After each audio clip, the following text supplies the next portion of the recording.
Nah, ketika yang mengesahkan, yang proses dan mengesahkan di BPN, Ya. ujung tombaknya kan di Polri, Ya. kepolisian. Nah, ternyata dari rangkaian pelaku ini mulai awal sampai akhirnya itu muaranya di BPN. Betul. Nah, BPN sendiri yang melaporkan kepada pihak kepolisian terjadinya indikasi atau tengarah praktek-praktek mafia tanah. Menurut analisa Bang Andi gimana ini? Ya, artinya nih kalau tahu ini menjadi rangkaian semuna dalam tindak kejahatan dugaan mafia tanah, ya pastinya 50% lebih itu ada di BPN sendiri. Artinya melaporkan kesalahan diri sendiri ya, berarti? Bagus juga sih, artinya bagus juga. Iya. Saya sih bagus juga, tapi siap-siap. Artinya bagusnya di mana itu, Bang? Bagusnya tidak kacamata hukumnya, tidak berat sebelah. Orang lain yang dituduhkan tetapi menilai badannya sendiri tidak mampu bahwa tubuhnya ada permasalahan. Artinya berarti di sini ada sebuah tengarah juga, BPN ingin menyampaikan bahwa ada oknum-oknum untuk dilaporkan. Berarti ini sebuah langkah-langkah upaya pembersihan kotoran dari dalam diri. Bisa jadi. Artinya inisiasi itu seharusnya ujung tombaknya kita kembalikan lagi ya ke SKB yang pernah terjadi itu, mungkin dengan koordinasi dengan pihak kepolisian. Katakan pengen bersih-bersih tubuh BPN sendiri, Bapak Kaban Banyuwangi ini, ya mungkin kepolisian yang bisa menginisiasi.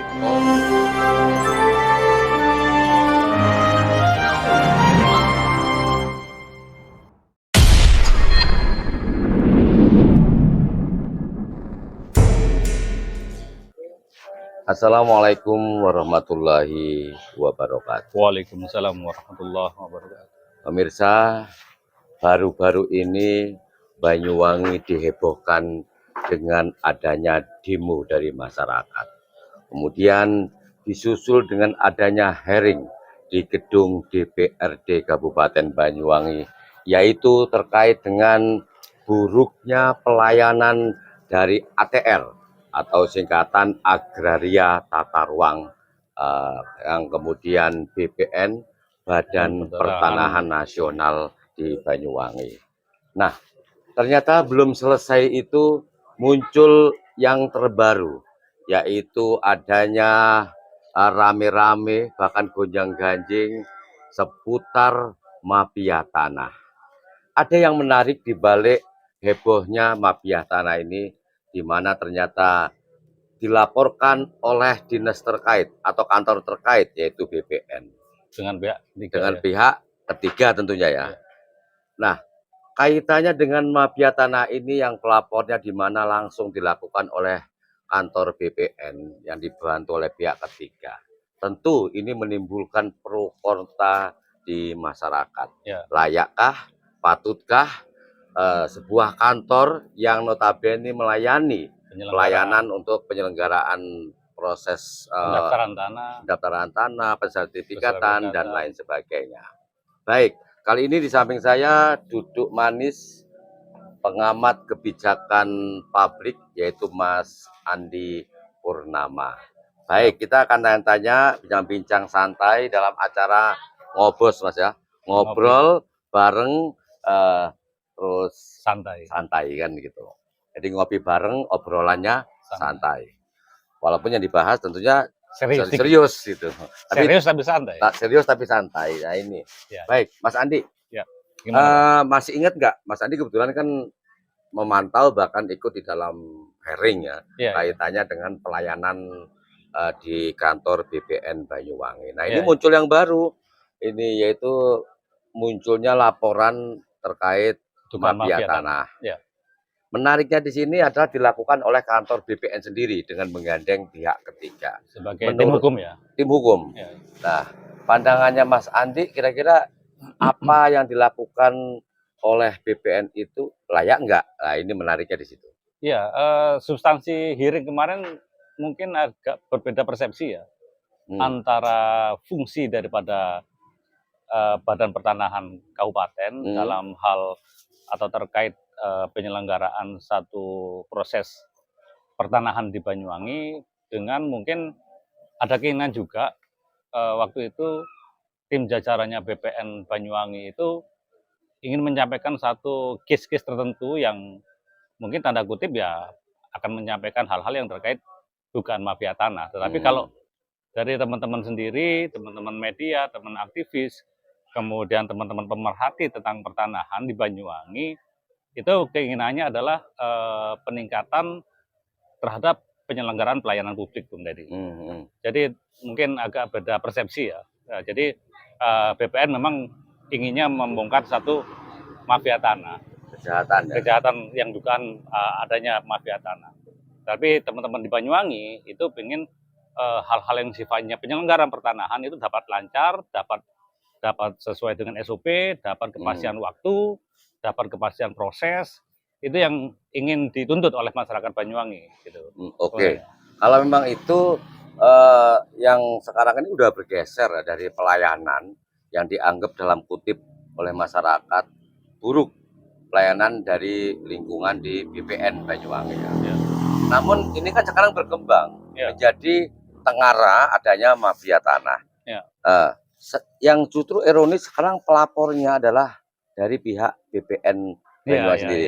Nah sekarang menurut Mas Andi layak nggak sebuah kantor BPN yang notabene melayani proses mulai pengajuan, permohonan hingga pensertifikatan tanahnya, mereka yang tahu semuanya itu. Betul. Nah tapi layak nggak untuk BPN itu melakukan pelaporan itu? Ya sebenarnya tupoksi dari kewenangan satu kedinasan itu atau sekarang ini badan pertanahan sendiri itu kan satu tupoksinya adalah kan menyelenggarakan satu proses permohonan oleh masyarakat, fokusnya dalam bidang pertanahan ini menjadi tidak ribet, tidak sulit, menjadi satu kepastian yang terselenggara secara baik. Ini tuntutan masyarakat karena Banyuwangi bidang lahan ini kan sangat luas. Tentunya kebutuhan untuk katakan mulai dari proses awal dari pengukuran, kemudian pendaftaran, kemudian terbitnya sertifikat. Ini mereka pemohon ini membutuhkan satu kepastian penyelenggaraan terhadap pelayanan publik, gitu kan. Dari beberapa masyarakat yang hadir pada waktu hearing itu kan ada ketidakpuasan, bahkan ada dugaan juga tuduhan-tuduhan sifatnya pungli, pungutan liar terhadap beberapa tanda kutip oknum yang ada di BPN sendiri. Kemudian BPN sendiri mungkin akan menyampaikan waktu itu pengen menyampaikan kasus terkait mafia tanah. Tengara ada satu permainan atau dugaan terhadap mafia tanah. Memang mafia tanah ini kan bekerjanya secara sistematis, sempurna, sistematis. Itu kan mulai dari proses awal sampai pensertifikatan itu terjadi.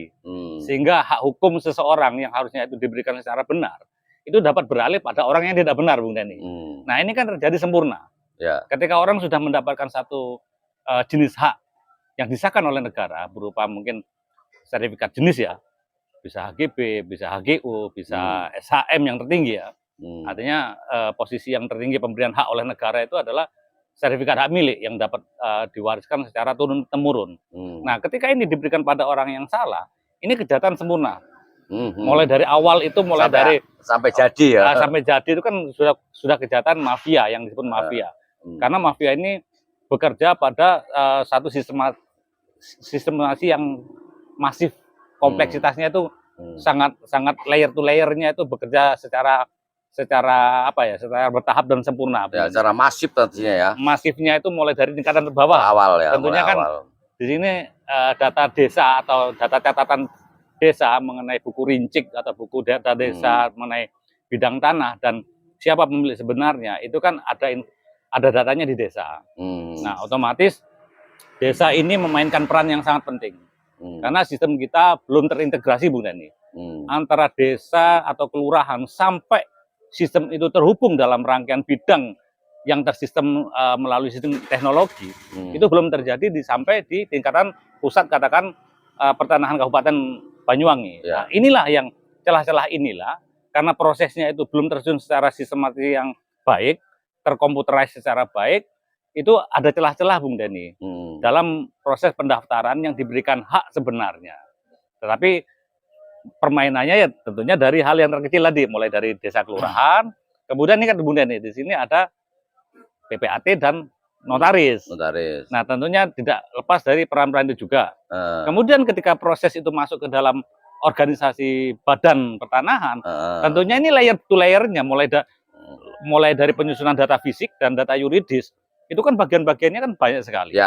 Nah, kemudian selektif, apalagi juga ada panitia A Panitia A ini juga punya peranan yang sangat penting dalam mencermati atau memberikan kemutahiran data. Sehingga jangan sampai ketika ini melangkah prosesnya sampai ke penandatangan dan disahkan oleh kepala badan pertanahan itu menjadi salah.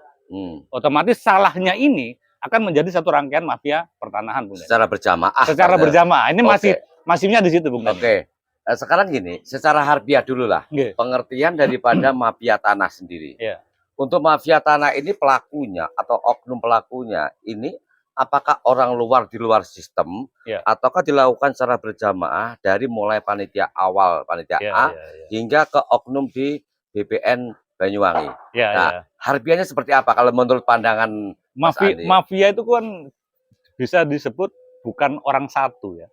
Kalau bicara mafia itu bisa bermainnya di sekelompok orang dan di berbagai layer, Bung Dani. Kelompok berarti. Kelompok dan di berbagai layer tentunya, Bung Dani. Tahapan-tahapannya ini kan melibatkan ya dari pejabat mulai paling bawah sampai pejabat yang diberikan kewenangan dalam permohonan, katakan di situ ada notaris, ada PPAT, dalam hal ini mungkin pejabat camat ya yang diberikan untuk mutatis dan mutandis sebagai sebagai pejabat yang dapat memberikan dokumen alasa gitu kan.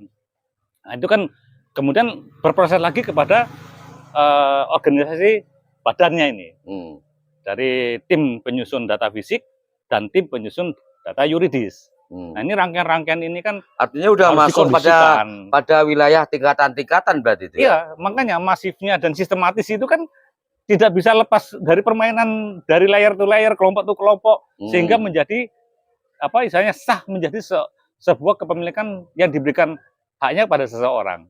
Nah ini kan memainkan peran yang sedemikian ini kan satu kelompok yang ibaratnya tersistematis, sehingga orang akhirnya yang seharusnya dia mendapatkan hak hukum secara benar, ternyata diberikan pada hak hukum bidang tanah pada orang yang salah.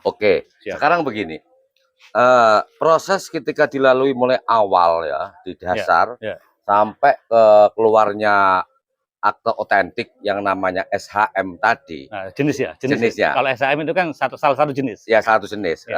Jadi menjadi akte otentik di sini karena sudah dikeluarkan oleh sebuah badan yang berwenang untuk itu. Betul. Sekarang itu sudah jadi.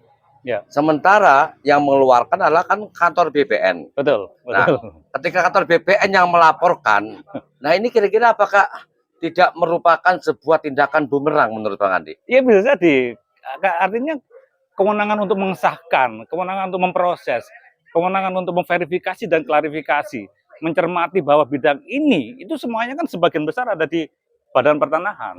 Meskipun secara saktinya itu BPN mendapatkan data dari desa. 3 rekomendasi sakti bahwa permohonan ini dapat dilanjutkan menjadi pendaftaran tanah, itu kan mulai dari pertama data yang dimohon sesuai dalam legalitas, dalam buku desa, dalam buku-buku kerawanan desa. Di situ kan tercantum.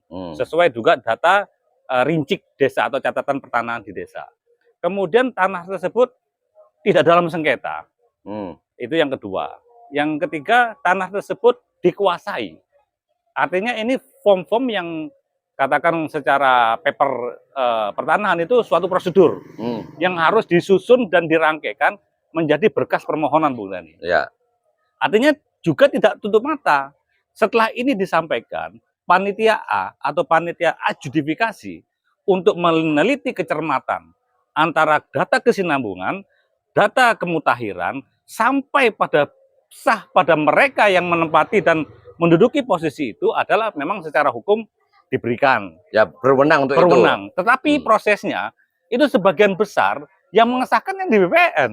Tidak ada badan lain atau lembaga lain, institusi negara, dalam mengesahkan satu produk legal hukum. Karena memang kewenangannya BPN. Kalau seandainya ini dituduhkan mafia pertanahan secara sempurna kejahatannya, dan pelapornya BPN sendiri. Pelapornya BPN sendiri pasti tidak lepas dari peran-peran anak buahnya. Oknum-oknum di internalnya.